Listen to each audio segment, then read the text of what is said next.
Olá, turma, aqui quem fala é o professor Alexander, de Eletromagnetismo 1. Nessa videoaula a gente vai dar continuidade àquele assunto, que a gente estava tratando na última aula sobre condições de contorno na fronteira entre dois meios. Bem, aqui a tabela ela mostra um resumo dessas equações, e aí eu destaco a equação considerando os dois meios dielétricos e também essas equações em que um dos meios é condutor e o outro é dielétrico. Tá bom? Aqui tem um resumo da explicação que a gente consegue concluir observando cada uma dessas equações, para cada variação entre esses dois meios. E essas equações valem até se a gente tivesse, por exemplo, três meios, um meio 1, um meio 2 e um meio 3. Aí vamos supor que o primeiro seja dielétrico, o segundo seja dielétrico, o terceiro seja condutor. Bem, na fronteira entre o meio 1 e o meio 2, que são dielétricos, vai valer essas equações aqui. Na fronteira entre o meio 2 e o meio 3, aí vai valer essas equações aqui. Então a gente poderia ter uma combinação desses meios. E aí a fronteira, quando a gente observar as fronteiras, o que vale é quais são o meio que está de um lado e o meio que está do outro lado dessa fronteira. E aí a gente consegue determinar essas equações que a gente vai utilizar. Tá bom? Bem, aqui tem aquelas observações que a gente já falou na última aula. Eu consegui corrigir essa parte daqui que tinha um erro. E aí vamos ver um exercício para a gente poder aplicar essas equações. Bem, então vamos considerar um plano XY. Então olha só, a gente tem um plano XY e esse plano XY é uma fronteira livre de cargas elétricas, ou seja, o ρS é igual a zero, e ela separa dois meios dielétricos, em que o meio 1 ele tem permissividade relativa igual a 3 e o meio 2 tem permissividade relativa igual a 6. Tá bom?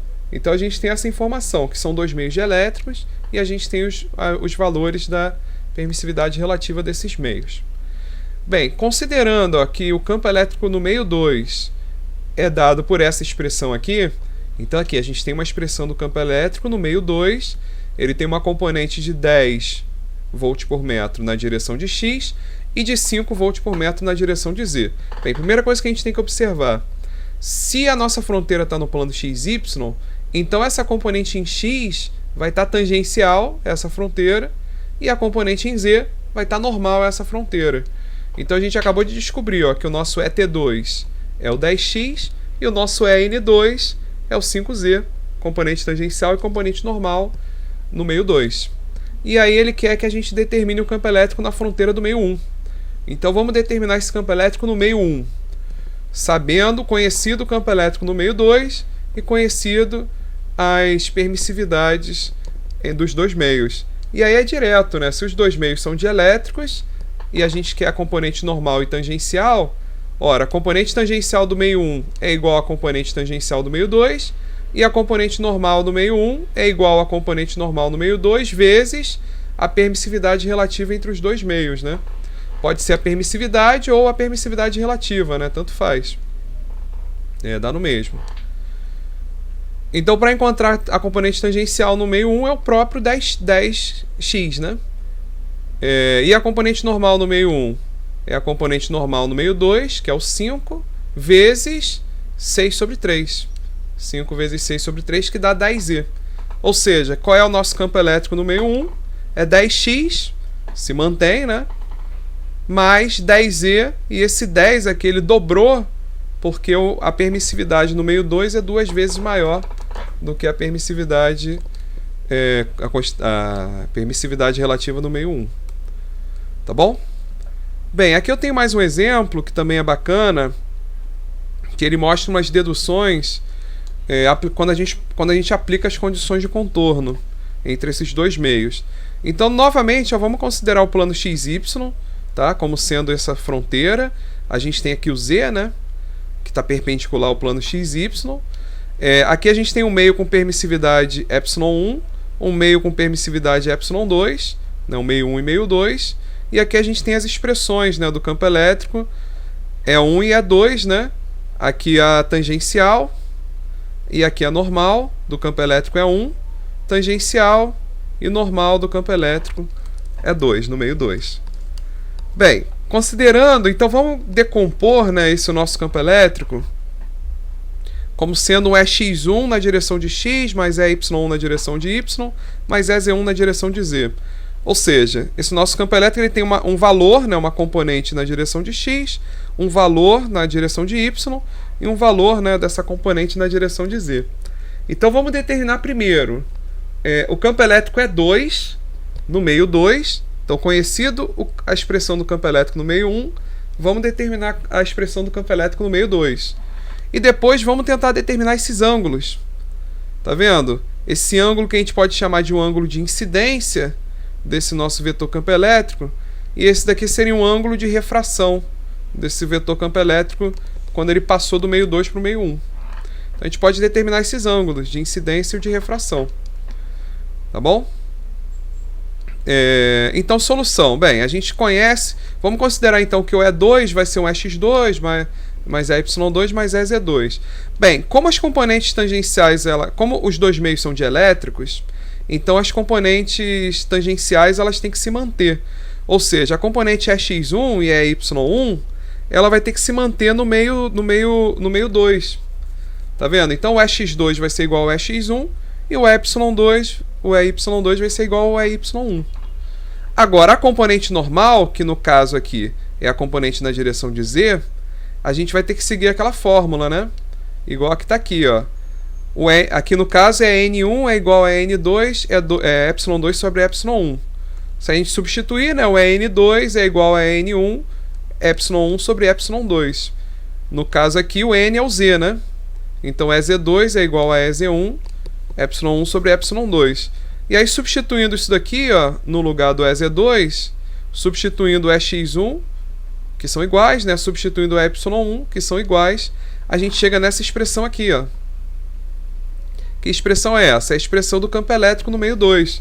Ora, as componentes tangenciais são contínuas e a componente normal depende da razão entre os dois meios. Tá bom? Bem, agora para encontrar a letra B, a resposta da letra B, que é para encontrar esse ângulo aqui, né? A gente pode, por exemplo, para fazer esse ângulo θ2, a gente pode considerar, por exemplo, o módulo, né, o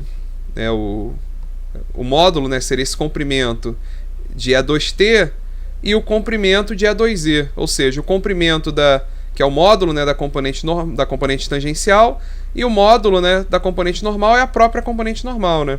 E aí, tendo essa distância e essa distância, fazendo tangente de θ2, cateto oposto sobre cateto adjacente.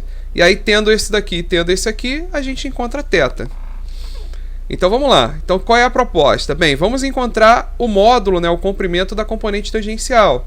Ora, a componente tangencial é o EX1 mais o EX2, né? É esse aqui, né? É a componente tangencial. Para encontrar o módulo dela, é raiz desse termo ao quadrado mais esse termo ao quadrado. Então, a gente encontrou ET1. Bem, de forma equivalente, o ET2 vai ser raiz de EX2 mais EY2 ao quadrado, que a gente já sabe, né, que são iguais, né? O EX2 e o EY2 são iguais ao EX1 e EY1. Ou seja, a componente tangencial, o comprimento da componente tangencial, né, o módulo dela, no meio 1 é igual ao do meio 2. Tá vendo? Elas são iguais. Agora, vamos encontrar a componente normal, a gente já encontrou, né? O módulo é a própria componente normal, que no caso do meio 2, no caso do meio 1, que é o denunciado, a gente chamou de EZ1, né? E no caso do meio 2, ela é EZ1 vezes ε1 sobre ε2. Então, aqui tem ela no meio 1 e tem ela no meio 2. E aí, para encontrar, ó, a tangente de θ, como eu falei com vocês, a tangente de θ2 é a componente tangencial sobre a componente normal. E a tangente do θ1, componente tangencial, dividido pela componente normal. Então, ó, se a gente fizer o tangente de θ1, a componente tangencial sobre a componente normal, e aí passando para o outro lado, né, vira o tangente a menos 1. Então, θ1 vai ser igual a tangente a menos 1 de ET1 sobre EN1. E aí, substituindo, né, a tangente a menos 1 disso daqui. Então, conhecido quem é o EX1, EY e EZ1, se a gente conhece quem são esses termos, o que a gente faz? Basta fazer a tangente, né, o arco tangente, ou tangente a menos 1 desse resultado, que a gente vai encontrar o valor desse ângulo θ1. Tá certo? E para o ângulo θ2? Ora, se a gente conhece as componentes tangenciais do campo elétrico no meio 1, que a gente sabe que vai se conservar para o meio 2, a gente conhece a componente normal no meio 1, e aí multiplicado pela permissividade no meio 1 dividido pela permissividade no meio 2, esse resultado daqui faz a tangente a menos 1, a gente encontra esse θ2, ou seja, a gente conseguiu encontrar uma expressão para determinar esses ângulos, tanto o ângulo de incidência, né, tanto o ângulo de incidência, que é o θ2, né, tanto o ângulo de incidência, que vai depender, né, dessa interface entre os dois meios, né, dessa permissividade entre os dois meios, quanto o ângulo de refração, né, esse ângulo do vetor campo elétrico no meio 1. Tá bom? Bem, se a gente fizer aqui, ó, tangente de θ1 é igual a ET1 sobre a N1. Tangente de θ2 é igual a ET2 sobre a N2. O ET1 e o ET2 são iguais, então a gente corta. O EN1 e o EN2, quando a gente dividir um pelo outro, vai cortar o EZ1 com o EZ1, vai ficar só o E1 e o E2. Então, tangente de θ2 sobre tangente de θ1, se a gente dividir esses dois, isso vai ser igual a permissividade no meio 2 sobre a permissividade no meio 1. Então, isso aqui é uma expressão bastante importante se a gente começar a considerar essa relação entre a permissividade dos meios e o ângulo, né, que se forma entre esses meios. E aí o interessante que a gente observa dessa fórmula é o seguinte, né, que o θ2, que a gente está considerando como sendo o nosso ângulo de refração, ele depende do ângulo de incidência e da permissividade entre os dois meios. Então, se a gente conhecer o ângulo de incidência desse campo elétrico e a permissividade entre os dois meios, a gente vai conhecer qual é esse ângulo de refração do campo elétrico, quando ele atravessa essa fronteira. Tá bom? Bem, vamos aproveitar então e entrar nessa aula de problemas de valor de contorno, que é, né, é um segmento, né, desse nosso estudo. Ou seja, daqui para frente o que a gente vai fazer é seguir, né, com esse raciocínio entre, né, desse entendimento sobre a fronteira, né, entre dois meios, essas interfaces. E aí a gente vai seguir nesse raciocínio e fazer agora algumas observações que vão ser importantes para a dedução das equações que a gente vai ter daqui para frente.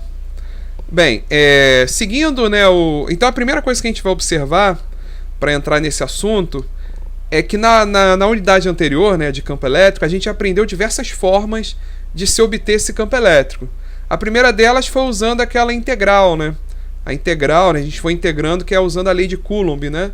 Fazendo aquelas integrais em diversas situações em que a gente dependia, né, de conhecer a densidade de carga elétrica, né, e a geometria do material, e aí, a partir da densidade de carga elétrica a gente fazia aquelas integrais e obtia o campo elétrico.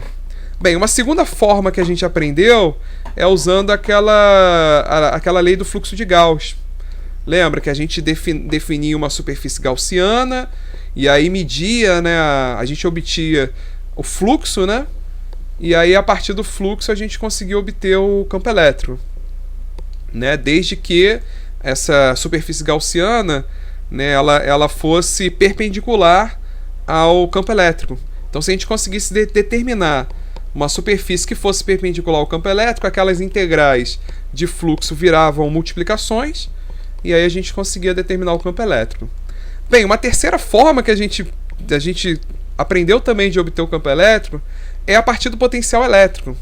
Então a gente tinha um potencial elétrico que era um campo escalar, e aí a gente trabalhava com integrais escalares, né? Ou seja, que não eram integrais vetoriais, como era o caso desses outros dois métodos, e aí a gente encontrava o potencial elétrico, e aí do potencial elétrico a gente fazia, né, o gradiente, né, menos o gradiente do potencial elétrico, que é o campo elétrico. Então a gente obtia o campo elétrico a partir do potencial elétrico.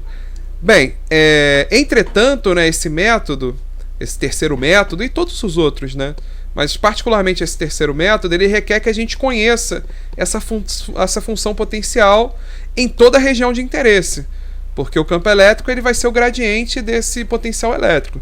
Então, para a gente conhecer o campo elétrico, a gente precisa conhecer o potencial elétrico. Só que, né, né? Em vez disso, né, materiais condutores nas formas de planos ou superfícies curvas são normalmente especificados e o potencial sobre esse material é conhecido em relação a uma referência. O que quer dizer aqui? É que na prática, a gente não tem como obter esse potencial elétrico em qualquer ponto ao longo desse material. Na prática, a gente consegue obter, por exemplo, esse potencial elétrico em uma superfície condutora. Então a gente conhece esse potencial elétrico em alguns pontos, em algumas regiões, geralmente, né, em uma superfície condutora. Entendeu? Então esses métodos que a gente viu aqui atrás, eles foram importantes para a gente conseguir determinar a relação entre essas grandezas elétricas. Então, considerando lá a equação do campo elétrico, se a gente conhecer a densidade de carga, se conhecer a permissividade, se conhecer a geometria, dado que a gente conhece isso tudo, a gente consegue obter o campo elétrico. Então todas aquelas equações que a gente viu, elas são verdadeiras. Só que na prática, elas são inviáveis, porque muitos daqueles parâmetros que a gente precisa para obter o campo elétrico a partir daquelas fórmulas, na prática eles não são conhecidos. Então aqui o que a gente vai fazer agora é tentar criar, né, uma equação, né, uma metodologia para obter as equações do campo elétrico a partir, né, de parâmetros que a gente conheça. Ou seja, a partir de condições de contorno, a partir de valores de contorno. Então, dado que a gente conhece o valor do campo elétrico na interface condutora, que está posicionada em Z igual a 0, determine o campo elétrico em tal lugar. Ou seja, a gente conhece o potencial, a gente parte do conhecimento do potencial elétrico em uma determinada região, e aí a partir disso a gente determina as equações do potencial elétrico, do campo elétrico e etc. Tá bom? Bem, a forma como a gente vai solucionar encontrar, né, essas equações é a partir da solução da equação de Laplace, tá bom? Que a gente vai ver na próxima aula. Então, né, o método a partir do qual a gente determina o potencial elétrico é a partir das condições de contorno, né? As condições ou valor de contorno na fronteira, geralmente nos condutores, tá bom? Essas condições de contorno elas são úteis para se determinar os campos elétricos. Como eu falei com vocês, né, na prática a gente conhece as condições de contorno ou de fronteira em algumas superfícies e aí a partir disso a gente consegue determinar o campo elétrico. E isso só é possível, né, com a equação de Laplace que a gente vai deduzir na próxima aula. Em muitos exemplos, né, apenas os potenciais elétricos são conhecidos, né?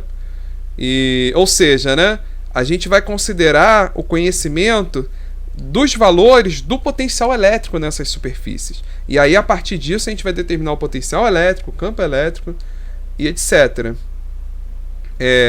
Em geral, a gente conhece a diferença de potencial entre um par de condutores, que é o problema, que vai ser exatamente os problemas que a gente vai trabalhar nessa unidade.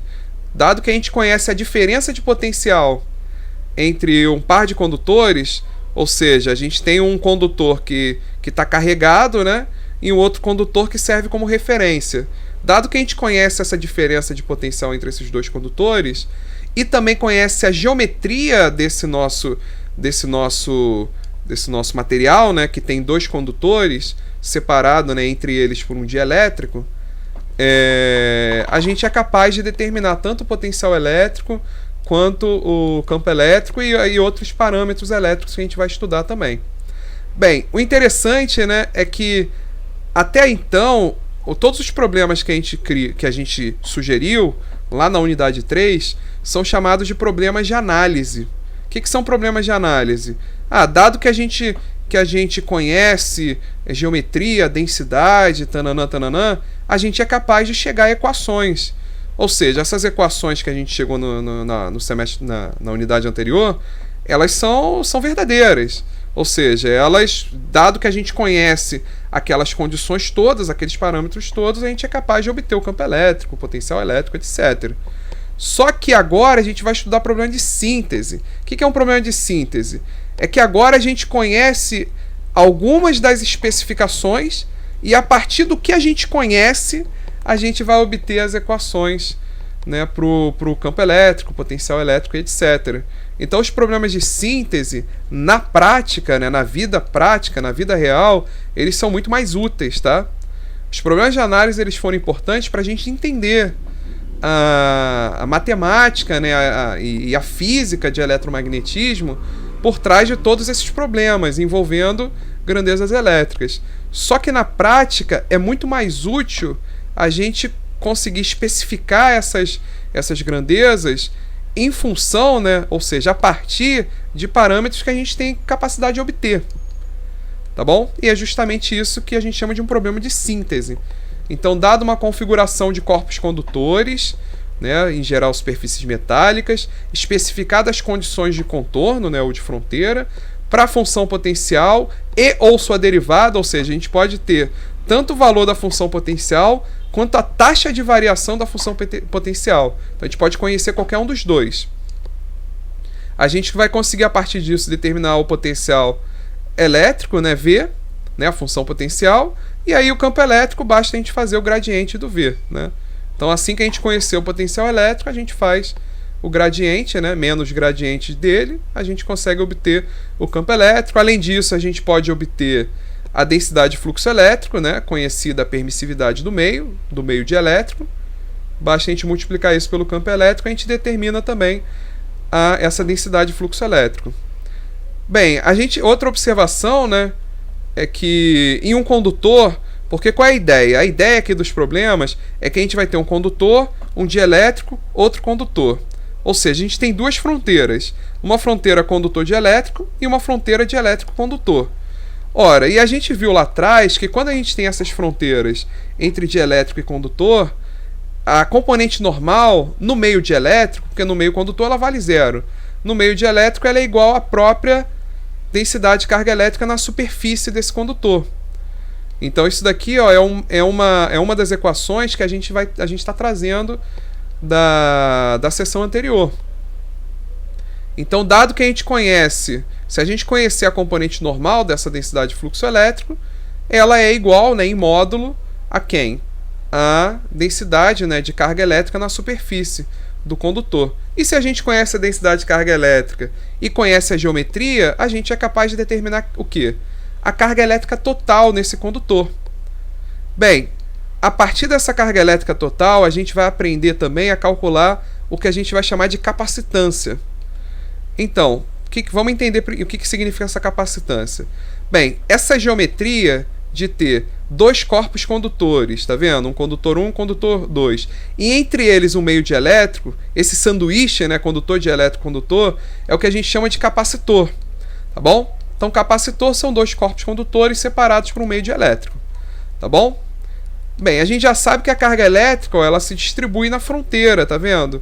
Do condutor 1 e do condutor 2, ela vai se distribuir na fronteira. O que a gente fez aqui? A gente está aplicando nesses dois condutores uma diferença de potencial V. Então aqui V está representando a diferença de potencial, a DDP. Ora, como esse lado dela é positivo, a tendência é que a carga positiva vai se acumular na superfície do condutor 1 e a carga negativa vai se acumular na superfície do condutor 2. Tá vendo? E aí, por conta disso, ó, a gente vai ter um campo elétrico que vai do mais para o menos. Lembrando que o campo elétrico ele é sempre perpendicular, lembrem-se disso, à superfície, né?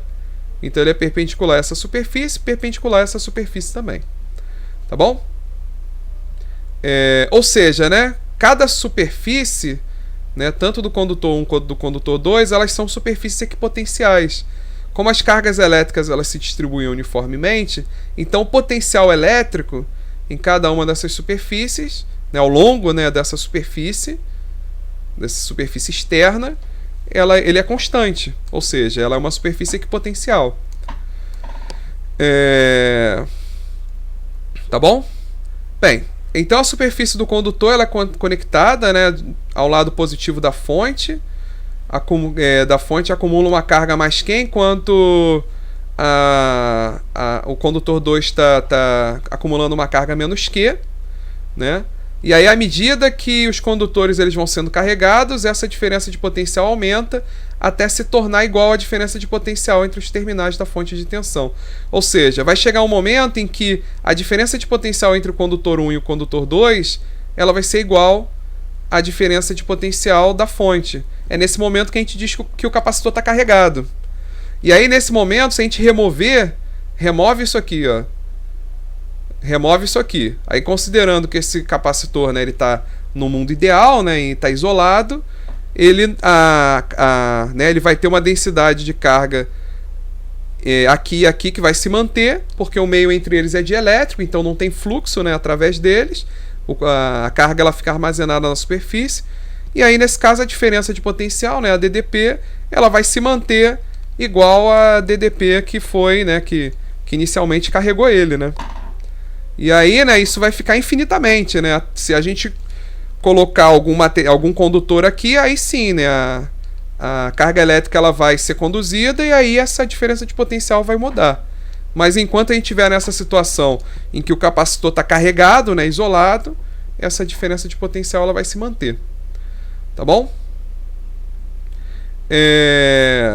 E aí aqui, né, uma observação, né, a gente já discutiu isso várias vezes, né? Quando o condutor ele tem excesso de cargas, elas se distribuem na sua superfície, mantendo o campo elétrico igual a zero, né, em qualquer ponto dentro do condutor. Isso assegura que o condutor seja equipotencial, né?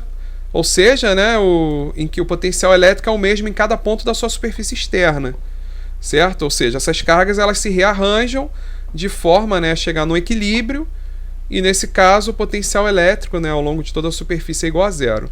Bem, a capacitância ela é igual à carga elétrica dividida pela diferença de potencial.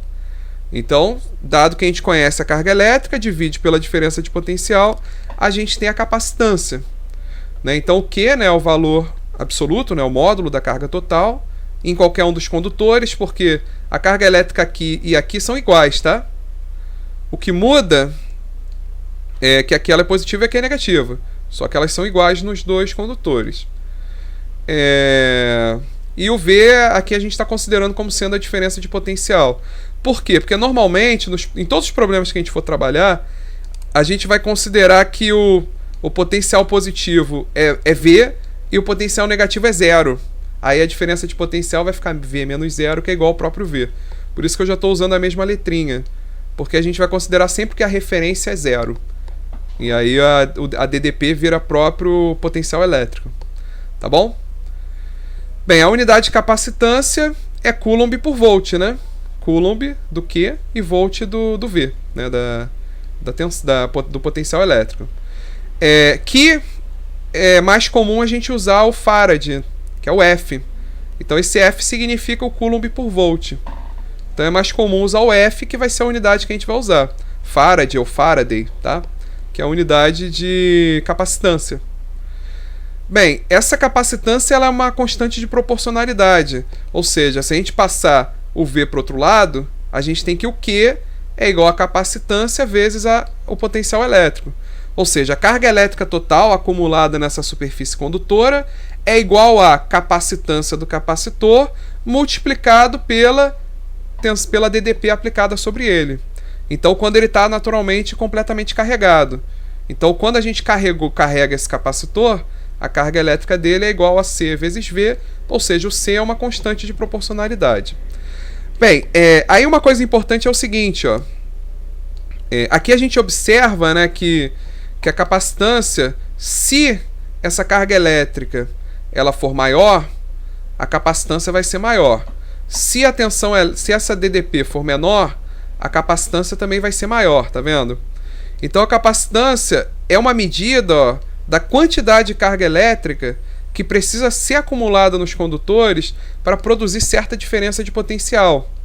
Então, se a carga elétrica for maior, naturalmente a capacitância vai ser maior. O que significa então a capacitância ser maior? Significa que ele precisa acumular mais carga elétrica. O que significa a capacitância ser maior olhando para o potencial elétrico? Significa que a gente não precisa, né, aplicar um potencial elétrico tão grande. Entendeu? Então esses parâmetros aqui dão uma noção boa sobre entender o significado da capacitância. Quanto maior a capacitância, maior é a carga elétrica necessária, né, para ele se carregar, para produzir aquela diferença de potencial, né, que é igual à da fonte, né? Tá, só que quando a gente for deduzir as fórmulas da capacitância, a gente vai perceber que a capacitância ela não depende nem da carga elétrica e nem da tensão elétrica. Na verdade, a carga elétrica e a tensão elétrica que dependem da capacitância, tá? A capacitância ela depende única e exclusivamente da geometria dos condutores, do tamanho, né, da forma, da posição relativa entre os dois condutores, ou seja, a distância entre esses dois condutores, e da permissividade do material dielétrico entre eles. Tá bom? Ou seja, a capacitância ela depende da geometria do capacitor. Ponto. E aí, a partir dela, a gente conseguiria determinar na prática, né, tanto a carga elétrica quanto a tensão elétrica. Só que para deduzir a capacitância, a gente vai precisar deduzir essas expressões. Mas quando a gente chegar no resultado final para a capacitância, a gente vai ver que ela só depende da geometria do capacitor. Tá bom?